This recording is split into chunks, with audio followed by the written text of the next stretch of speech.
Hello दोस्तों, how are you. आप सभी लोग बहुत अच्छे होंगे। मैं आशा करता हूँ आप लोग सभी लोग अपनी सेहत का बहुत अच्छे तरीके से ध्यान रख रहे हैं, रखते रहिए। आज मैं आपको क्लास 12th ज्योग्राफी के इम्पोर्टेंट क्वेश्चंस बताऊंगा। भाग 1 है, पार्ट 3 है जनसंख्या संगठन। ये एनसीईआरटी सिलेबस है पूरा। मैं आज आप इनके कुछ क्वेश्चंस अति लघु लघु और दीर्घ उत्तरीय के आंसर्स समझाने की कोशिश करूँगा। आप वो ध्यान से इनको पढ़ते जाइए। पहला क्वेश्चन देखिए, यूएई संयुक्त अरब अमीरात, अभी गलत लिखा है, में निम्न लिंग अनुपात का प्रमुख कारक क्या है। उत्तर, पुरुष कार्यशील जनसंख्या का चयनित प्रवास है। क्या है? पुरुष कार्यशील जनसंख्या का चयनित प्रवास है। तभी इसमें कहा गया निम्न लिंग अनुपात का प्रमुख कारक क्या है, क्योंकि यही अक्सर लोग काम करने आते हैं। चयनित प्रवास से क्या गया, कौन सा आयु वर्ग आर्थिक रूप से कार्यशील जनसंख्या का प्रतिनिधित्व करता है। 15 से 59। लोग 15 साल की उम्र में थोड़ा समझदार हो जाते हैं, काम करने लग जाते हैं और 59 तक ही काम कर पाते हैं आजकल। विश्व में सबसे अधिक लिंग अनुपात किस देश का है। ये लाटविया का है, 1187 है। बहुत अच्छा क्वेश्चन है, याद रखिएगा। सबसे कम लिंग अनुपात किस देश का है। संयुक्त अरब अमीरात का है, 468। लिंग अनुपात किससे कहते हैं। प्रति 1000 पुरुषों पर स्त्रियों की संख्या को लिंग अनुपात कहते हैं। नेक्स्ट, 2001 में विश्व की नगरीय जनसंख्या कितने प्रतिशत थी। 45% थी। संसार का औसत लिंग अनुपात कितना है। 990 महिलाएं प्रति 1000 पुरुष, ये औसत है। विश्व का सबसे बड़ा भाषा समूह कौन सा है। मंडारिन लिखा है, ये मंडारिन है। लिखने का अलग अलग प्रकार से लोग लिखते हैं। मंडारिन हिंदी भी आ गया है, अब नेक्स्ट कभी भी आएगा तो हिंदी आएगा, ज़्यादा लोग हिंदी बोलने लगे हैं। संसार के कितने देशों का प्रतिकूल लिंग अनुपात है। अनुकूल नहीं, प्रतिकूल 72 देशों का है। हास्यमान जनसंख्या पिरामिड वाले एक देश का नाम बताइए। जापान है। स्थिर जनसंख्या पिरामिड वाले देश का एक उदाहरण दीजिए। ऑस्ट्रेलिया। विस्तारित जनसंख्या पिरामिड वाले देशों के कुछ उदाहरण दीजिए, जैसे नाइजीरिया, बांग्लादेश और मैक्सिको। आप जनसंख्या बढ़ती है। जनसंख्या संगठन से आप क्या समझते हैं। कोई भी जनसंख्या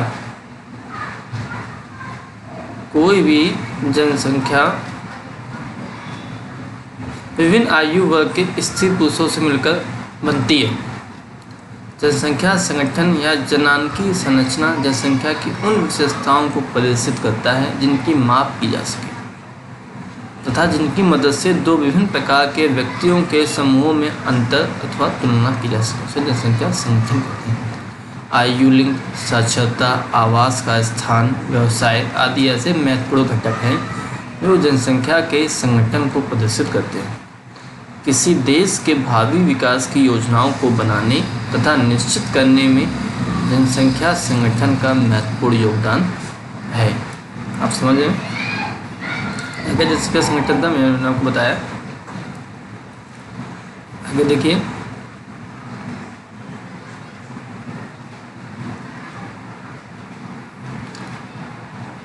आयु संरचना का क्या महत्व है।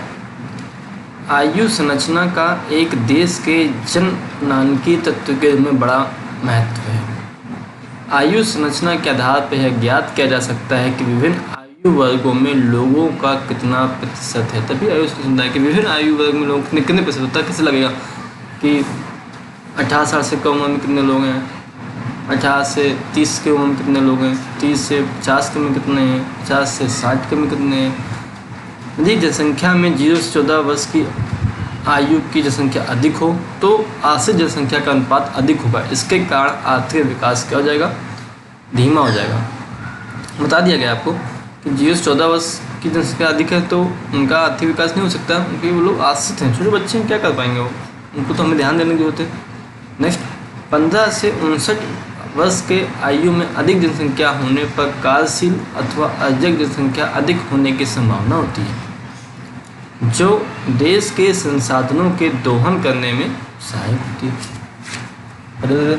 और 60 वर्ष से ऊपर की आयु संरचना वर्ग में बढ़ती हुई जनसंख्या से वृद्धों की देखभाल पर अधिक व्यय होने का संकेत मिलता है।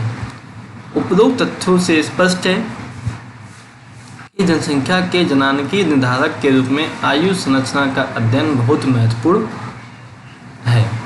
समझ आ गया आपको? साक्षरता दर से क्या अभिप्राय है, आप समझिए। संसार के विभिन्न देशों के बीच साक्षरता दर में बड़ी असमानता क्यों है?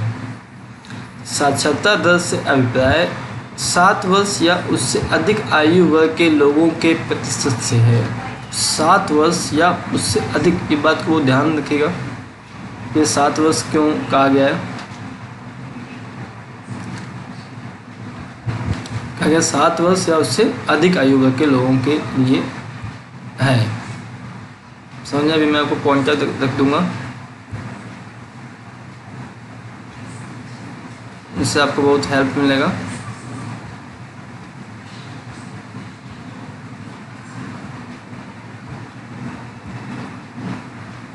कितना का गया? ये 7 वर्ष से अधिक आयु वर्ग के लोगों प्रतिशत से है, जो अपने दैनिक जीवन में अपनी समझ के अनुसार कथन को लिख और पढ़ सकते हैं। साक्षरता दर किसी देश की जनसंख्या का गुणात्मक पहलू है। साक्षरता दर प्रभावित करने वाले 3 कारक हैं। क्या? आर्थिक विकास का कारक, नगरीकरण और महिलाओं की सामाजिक स्थितियाँ। आर्थिक विकास का स्तर है अल्प विकसित अर्थव्यवस्था। कौन सी अर्थव्यवस्था? अल्प विकसित अर्थव्यवस्था वाले देशों में साक्षरता की निम्न दर तथा उन्नत नगरीय अर्थव्यवस्था वाले देशों में उच्च साक्षरता दर पाई जाती है। नगरीकरण क्या है? जिन प्रदेशों में जनसंख्या का अधिकांश भाग नगरों में निवास करता है, वहाँ साक्षरता दर क्या होती है? उच्च होती, व्यवस्था होती है अच्छी सी, होती है यूरोप के देश। लेकिन जिन देशों में ग्रामीण जनसंख्या का प्रतिशत अधिक है, तो किसके ग्रामीण सबसे अधिक है, वहाँ साक्षरता दर निम्न। सिर्फ गाँव में हम लोग की कितना व्यवस्था हो पाती नहीं हो पाती है, हैं? बच्चे उतना नहीं पढ़ पाते, लेकिन बहुत से गाँव के बच्चे बहुत आगे हो जाते हैं। लेकिन एवरेज देखा गया है, एवरेज बताया जाता है। महिलाओं की सामाजिक स्थिति, कहते हैं बच्चे की पहली पाठशाला माँ होती है, बहुत जरूरी है, और माँ के बगैर कुछ हो नहीं सकता। कृषि आधारित अर्थव्यवस्थाओं में महिलाओं की स्थिति गौड़ होती। क्यों? काम में लगा देते हैं, जाओ भैया चूल्हा चौका करो, खेतों में जाओ। इसलिए महिला साक्षरता दर निम्न पाई जाती है। लोगों की थिंकिंग बहुत अच्छी है, लेकिन चेंज की जा रही है, चेंज हो रहे हैं लोग, बढ़ावा दे रहे हैं, बेटी बचाओ बेटी पढ़ाओ चल रहा है। जबकि औद्योगिक अर्थव्यवस्था वाले देशों में महिलाओं में साक्षरता दर उच्च होती है। अब जो औद्योगिक देशों वाले में मतलब क्या है? भाई मानो उसकी मम्मी डॉक्टर हैं, अपने बच्चे को पढ़ाएंगे, आत्मनिर्भर है उनकी। ये नहीं करेगी कि माँ कुछ नहीं करती, हाउस वाइफ है तो कुछ नहीं पढ़ाते, लेकिन नॉर्मल है कि वो है तो, और गाँव में भी हैं तब भी वो कर रहे हैं। आगे देखिए,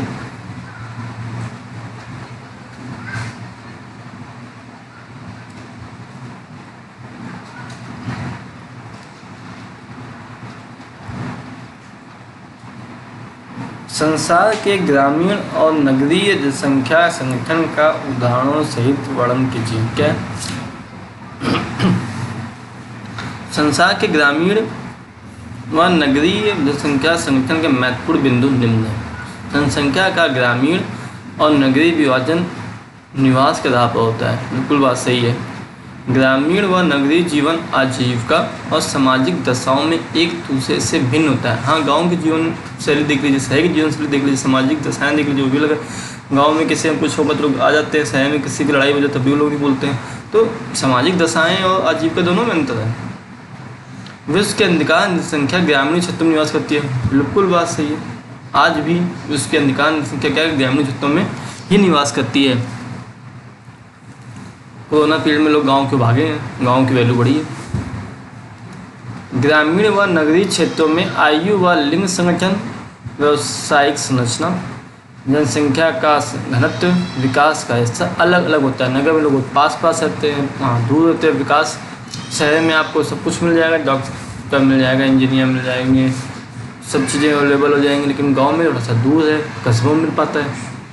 नगरीय क्षेत्रों में रोजगार के अवसरों की अधिक संभावनाओं के कारण ग्रामीण क्षेत्रों से स्त्रियों के प्रवास के परिणाम स्वरूप पश्चिमी यूरोप व कनाडा में नगरीय क्षेत्रों के महिलाओं की अधिकता है। इसके विपरीत अफ्रीका व एशिया में नगरीय क्षेत्रों में पुरुष प्रधान प्रवास के कारण पुरुषों की अधिकता है। ग्रामीण क्षेत्रों से नगरीय क्षेत्रों में प्रवास से नगरीय क्षेत्रों में जनसंख्या लगातार बढ़ रही है। ये सब मेंस के लिए भी इम्पोर्टेंट है, प्री के लिए इम्पोर्टेंट है और बेसिक है। जनसंख्या की व्यावसायिक संरचना का क्या अर्थ है? जनसंख्या की व्यावसायिक संरचना का क्या अर्थ है? मैं पॉइंट को इरेज कर देता हूँ, मिटा देता हूँ, आप बच्चों को समझने में दिक्कत हो रही थी। ये लीजिए, सब इरेज कर दिया, पॉइंट पे आ जाते हैं। पॉइंट को ध्यान से देखिए। व्यावसायिक संरचना क्या है, ये समझने की बात है। किसी निश्चित आर्थिक काल के अंतर्गत लगी सक्रिय जनसंख्या के अनुपातिक वितरण को व्यावसायिक संरचना कहते हैं। इसके निम्न भाग हैं, देखिए। प्राथमिक व्यवसाय के अंतर्गत आखेटन, कृषि, वानिकी, मत्स्य पालन तथा खनन। द्वितीय व्यवसाय के अंतर्गत विनिर्माण उद्योग एवं शक्ति उत्पादन। तृतीय के अंतर्गत परिवहन, संचार, बैंकिंग और अन्य सेवाएं। और चतुर्थ के अंतर्गत अधिक बौद्धिकता व्यवसाय सम्मिलित किए जाते हैं, जिनका कार्य चिंतन, शोधन तथा विचारों का विकास करना है। समझ में आया आपको? विश्व की जनसंख्या का औसत लिंग अनुपात क्या है? विश्व में लिंग अनुपात स्त्रियों के प्रतिकूल होने के कोई 3 कारण बताइए। स्त्रियों के प्रतिकूल एवं अनुकूल अनुपात वाले अधिकतर देश क्रमशः किस महाद्वीप में है?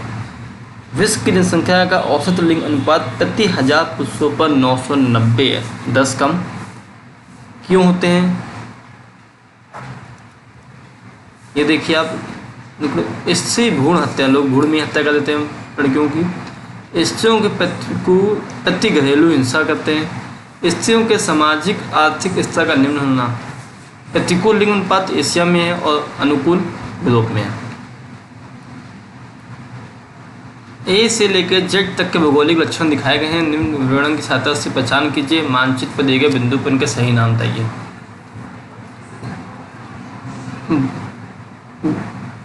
मानव विकास सूचकांक में विश्व का सबसे निम्न स्तर वाला देश नाइजर है, बताइए आपको। और उच्च स्तर वाला देश नॉर्वे है। और एशिया में सिंगापुर है। आपको पता है सिंगापुर में 100% नगरीय व्यवस्था है। बांग्लादेश की मेगा सिटी ढाका है। इंडोनेशिया की जकार्ता है, दोनों कैपिटल हैं। ईरान की तेहरान है मेगा सिटी, और नाइजीरिया की ब्लागोरा है। ब्राज़ील की साओ पोलो है। ग्रेट ब्रिटेन की लंदन है और जापान की टोक्यो। थोड़ा मानचित्र अच्छा नहीं आ पाया, उसको लिए क्षमा चाहते हैं। वर्ल्ड मैप 2 देखते रहिए आप लोग, ये इसलिए मैं आपको करके दिखा रहा हूँ क्योंकि वर्ल्ड मैप इस प्रकार का है और ये आपके लिए बहुत ज़्यादा इंपॉर्टेंट पता होना चाहिए कौन सा महाद्वीप यहाँ पे है, कहाँ पे है। मैं मैप की क्लास में आपको उसको पढ़ाने की कोशिश करूँगा।